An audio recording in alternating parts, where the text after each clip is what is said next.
انسان جو اپنے بیٹے کو وصیت کرتا ہے وہ اس کے تجربات کا نچوڑ ہوتی ہے اور کمال محبت کے ساتھ اس کی سراسر بھلائی مقصود ہوتی ہے، اور باپ وہ وصیت اپنے بیٹے کو کرتا ہے، اور یہاں وصیت کرنے سے قبل کتنے پیار بھرے انداز میں، یا بنیا، اے میرے پیارے بیٹے، احفظ انی اربعن و اربعن، میں تمہیں 4 چیزیں بیان کرتا ہوں اور 4 چیزیں اس کے ساتھ جڑی ہوئی ہیں، تو یہ 8 چیزیں تم یاد کر لو۔ لا یضرک ما عملت معہن، اگر یہ تیرے عمل کا حصہ بن جائیں تمہیں زندگی میں کبھی نقصان نہیں ہوگا، زندگی میں تم شر سے بچے رہو گے، برائی سے بچے رہو گے، نقصان سے بچے رہو گے، تمہارا باطن تمہارا ظاہر اچھا رہے گا اگر ان 4 چیزوں کو 4 چیزوں کے ساتھ جوڑ کر کے اپنے عمل کا حصہ بنا لو۔ فرمایا ان اغنى الغنى العقل، سب سے بڑا غنا، سب سے بڑی دولت مندی، سب سے بڑی ثروت عقل ہے۔ اگر کسی کو عقل کا رزق دیا گیا ہے تو وہ سب سے بڑا دولت مند ہے۔ اگر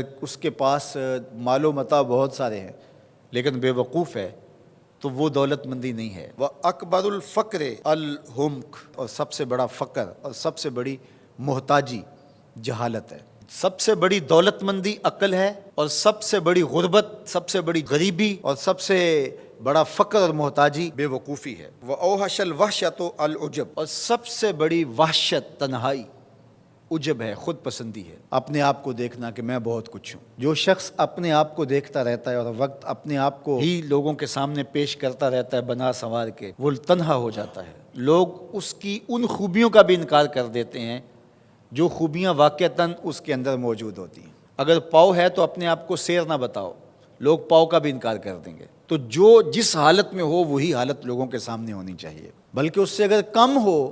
شیخ سعدی نے ایک بڑی خوبصورت بات لکھی کہ تم برے ہو لوگ تجھے نیک سمجھیں یہ بری بات ہے، لیکن تم نیک ہو اور لوگ تجھے برا سمجھیں تو کوئی فرق نہیں پڑتا، تم اللہ کی نظر میں نیک ہو۔ اس لیے تم اگر سیر ہو اور لوگ تمہیں پاؤ سمجھے تو کوئی فرق نہیں پڑتا، لیکن اگر تم اپنے آپ کو پیش کر رہے ہو تو لوگ تمہاری اس حیثیت کا بھی انکار کر دیں گے جو تمہیں حاصل ہے۔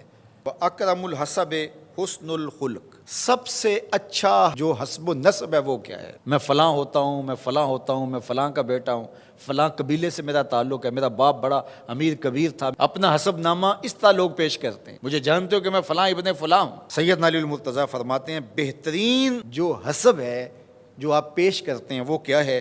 حسن الخلق، تمہارے اخلاق کیسے ہیں، تمہارا خلق گواہی دے گا کہ تم اچھے خاندان کے چشم و چراغ۔ مشکانست کے خود ببوئت نہ کہ عطار بگوئت۔ فارسی کا ایک مقولہ ہے کہ خوشبو وہ ہوتی ہے جو خود بتائے کہ میں خوشبو ہوں۔ خوشبو بیچنے والا بتاتا پھر ذرا سونگھ کے دیکھیے یہ بڑی اچھی خوشبو ہے، ذرا سونگھیے، کہا یہ بتانے کی ضرورت نہیں۔ حضرت علی المرتضیٰ فرماتے ہیں تمہارے خلق کی خوشبو سے لوگ سمجھ جائیں گے یہ کون ہے، تمہارے اخلاق اتنے اچھے ہوں کہ لوگ پہچان جائیں تم کون ہے۔ تو بہترین حسب و نسب کیا ہے؟ اپنے بیٹے حضرت امام حسن رضی اللہ تعالیٰ عنہ کو بتا رہے ہیں، مجھے بتائیے امام حسن سے بہتر نسب اور حسب کس کا ہو سکتا ہے؟ رسول اللہ کی بیٹی کے بیٹے ہیں، امام الاولیاء کے فرزند ہیں، رسول اللہ کے نواسے ہیں، بنو ہاشم کے چشم و چراغ ہیں۔ تو انہیں یہ نہیں کہا کہ تم یہ بتاتے پھرنا، بلکہ کہا کہ تمہارا خلق گواہی دے کہ میں محمد کا نواسا ہوں، تمہارے اخلاق گواہی دیں کہ میں نے فاطمہ کا دودھ پیا ہے، تمہارا کردار گواہی دے، تمہاری شجاعت گواہی دے کہ تم علی کے فرزند ارجمند ہو۔ اللہ اکبر۔ پھر حضرت علی المرتضیٰ رضی اللہ تعالیٰ عنہ ان چیزوں کو بیان کرنے کے بعد فرماتے ہیں یا بنیا، اے میرے بیٹے، ایاک والمصادقہ الاحمق، بے وقوف شخص کی دوستی سے ہمیشہ بچنا۔ فإنہ یرید ان ینفعک فیضرک، وہ دل سے چاہے کہ تمہیں نفع پہنچائے لیکن اپنی جہالت کی وجہ سے، اپنی بے وقوفی کی وجہ سے تمہیں نفع نہیں پہنچا سکے گا، تمہیں نقصان پہنچا دے گا۔ کہا جاتا ہے کہ بے وقوف دوست سے دانا دشمن اچھا ہے، تو وہ اسی قول کا مفہوم ہے۔ آپ نے اپنے بیٹے حسن کو یہ نصیحت کی، یہ نصیحت پلے باندھنے، اور کبھی بھی جاہل اور بے وقوف سے دوستی نہ رکھیں، اس سے رویہ اچھا رکھیں، سلوک اچھا کریں، اس کے لیے خیر کا ذریعہ بنیں۔ آپ یہ مطلب نہیں کہ بے وقوف کو آپ سلام بھی نہ کریں، لیکن دوستی اعتماد آپ اس پہ نہیں کر سکتے۔ وَإِيَّاكَ وَمُصَادِقَةَ الْبَخِيلِ، اور بخیل سے کبھی بھی دوستی نہ لگانا۔ فَإِنَّهُ يَبْعُدُ عَنْكَ أَحْوَجَ مَا تَكُونُ إِلَيْهِ، اس لیے کہ جب تجھے انتہائی ضرورت کا وقت آئے گا تو وہ تجھ سے دور ہٹ جائے گا، اور تو اس پہ توقع لگائے ہوئے ہوگا کہ میرا دوست ہے اور اوکھے ویلے میرے کام آئے گا، لیکن اوکھے ویلے وہ کام نہیں آئے گا۔ تو بخیل سے دوستی کا رب نہیں رکھنا۔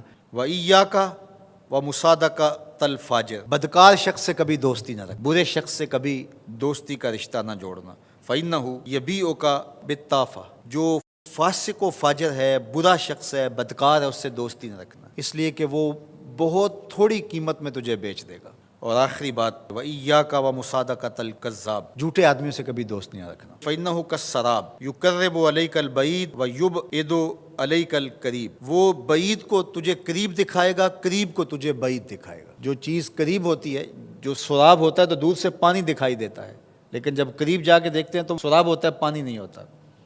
تو کہا وہ بھی سراب کی طرح ہوتا ہے، کذاب، جھوٹ بولنے والا، جو تجھے وہ نقشہ کھینچے گا جو ہوگا نہیں، تجھے وہ چیزیں بتائے گا جو نفس العمل میں نہیں ہوں گی، اور تو ایک مغالطے میں مارا جائے گا۔ یہ ہے حضرت سیدنا علی المرتضیٰ رضی اللہ تعالی عنہ کے وہ اقوال نور، جن کی گہرائی، گیرائی اور حکمت سے بھرے ہوئے یہ کلمات سے پھوٹتے ہوئے اجالے ہماری زندگی کو ایک اسلوب دیتے ہیں۔